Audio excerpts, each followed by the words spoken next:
Baada ya kumshukuru Mwenyezi Mungu na kumtakia rehema kipenzi wa umma huu Muhammad sallallahu alaihi wasallam, ndugu zangu katika imani, leo nataka tupeane faida moja tu. Faida hiyo itatoka katika aya ya Mwenyezi Mungu Subhanahu wa Ta'ala, baada billahi minashaitani rajim, bismillahir rahmanir rahim. Anasema Allah Subhanahu wa Ta'ala katika Qur'ani, walan taradha anka alyahudu walan nasara hatta tattabi'a millatahum qul inna hudallahi huwal huda. Allah Subhanahu wa Ta'ala anasema hamtokuwa radhi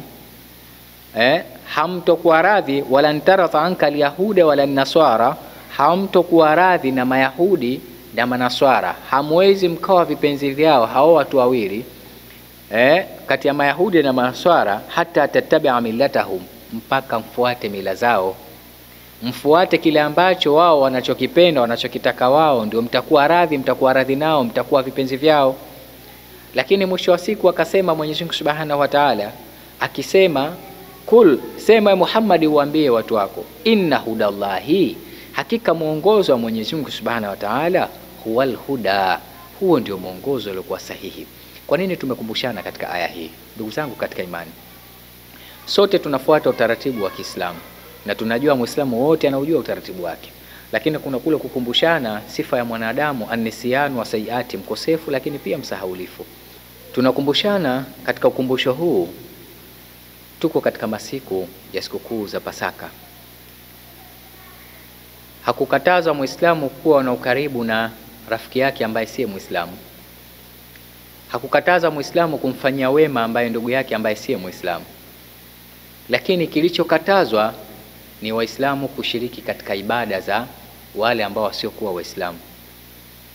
Tunaruhusiwa kushirikiana katika mambo ya kijamii, mambo ambayo ya ujenzi wa taifa, mambo ya kusaidiana kwa hali na mali, lakini si kushirikiana katika ibada. Sasa leo kuna Waislamu ambao wanashirikiana, yani yuko radhi amridhishe ndugu yake ambaye hayuko katika Uislamu kitu ambacho hakiko katika Uislamu au hakitakiwi katika Uislamu. Anasema Bwana Mtume Muhammad sallallahu alaihi wasallam, anasema inna min dhahfi yakini an turdhi an-nasa bi sukhtullahi, miongoni mwa udhaifu wa yakini au wa imani ni kumridhisha mtu kamuudhi Mwenyezi Mungu Subhanahu wa Ta'ala. Sasa mwingine anaweza kusema mimi nitafanyaje, nasherekea bwana katika Pasaka, ndo rafiki yangu. Lakini Mwenyezi Mungu amekataza. Hatujakatazwa si kushirikiana katika mambo ya kijamii. Mtu akisema tumekatazwa kwamba kushirikiana na sio kuwa Waislamu katika mambo ya kijamii, huyo mtu hafai katika Uislamu. Uislamu umeweka mipaka ya kushirikiana kwa kila jambo isipokuwa mambo ya kiibada. Swala la kusherekea katika sikukuu za Pasaka ni ibada ya wenzetu, si kwetu sisi. Na kwanza, kabla ya kusherekea hilo jambo, unatakiwa ufahamu historia yake.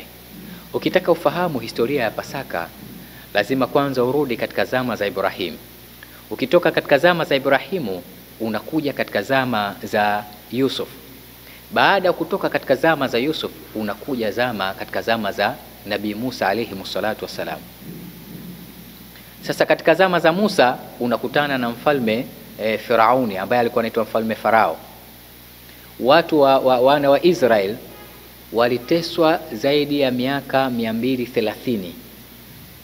Baada ya kuteswa kwa muda mrefu sana, Mwenyezi Mungu Subhanahu wa Ta'ala akamtumia baadhi ya ishara mfalme Farao aweze kubadilika kutokana na hali fulani ambayo ilikuwa inaendelea katika mji wa Israeli.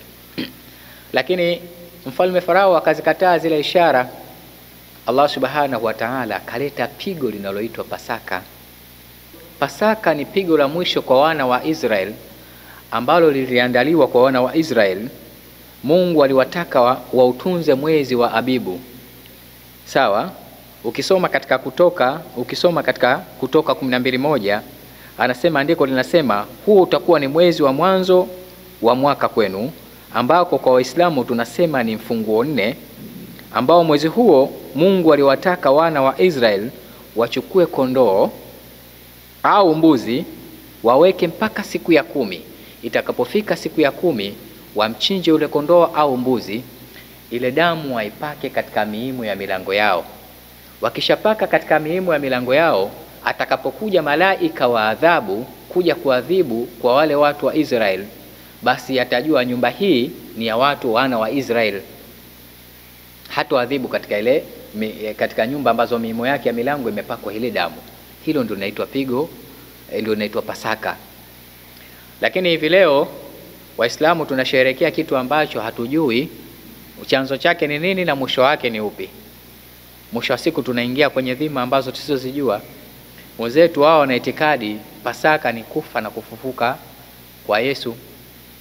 Ni tofauti na historia zinavyosema. Kwa imani yao wao inawaruhusu kusema hivyo, na huwezi kukataa imani ya mtu. Kila mmoja ana haki ya kuabudu. Ukisoma katika Luka 2:41 andiko linasema wazee wake huenda Yerusalemu kila mwaka wakatoa Pasaka. Wazee wa Yesu wao huenda Yerusalemu kila mwaka wao wakatoa Pasaka. Lakini pia andiko linaendelea kusema Yesu naye alipopata umri wa miaka 12 alipanda kama desturi ya sikukuu, alienda kufanya sikukuu ya Pasaka Yerusalemu. Kwa hivyo Yesu pia alipofika miaka 12 naye pia alikwenda Yerusalemu akatoa Pasaka au akafanya Pasaka. Sasa ikiwa kama Pasaka ni kufa na kufufuka Yesu, kwa hivyo sasa Yesu yeye alikula hitima yake kabla ya kufa. Hapa kuna mazingatio kwetu sisi. Lengo si kukosoa, hapana. Tunatakiwa tufuate imani yetu vile inavyosema.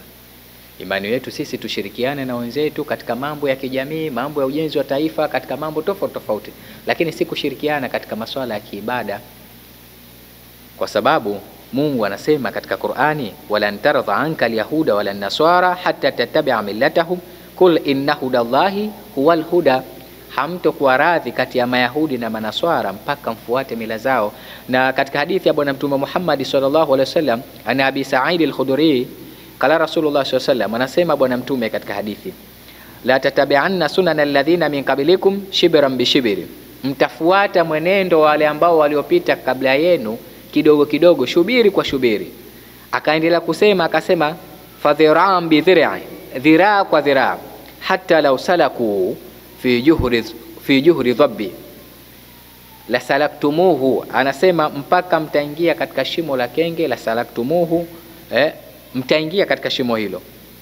Kulna ya Rasulullah alyahuda wan naswara, qala faman, kukaulizwa sasa na maswahaba, ewe mjumbe wa Mwenyezi Mungu, alyahuda wan naswara, je ni Mayahudi na Manaswara? Mtume akasema faman, ndio hao. Kwa hivyo ndugu zangu katika imani, sisi tunaruhusiwa kushiriki katika masuala tofauti tofauti na ndugu zetu, wala si kuwakataza katika masuala ya ibada yao, ile ni ibada yao, lakini si kushirikiana katika masuala ya kiibada. Historia tumeelezea kwa ufupi, kila mmoja ajue historia ya Pasaka. Pasaka kwetu sisi si kufa wala kufufuka kwa Yesu. Wa assalamu alaikum wa rahmatullahi wa barakatuh.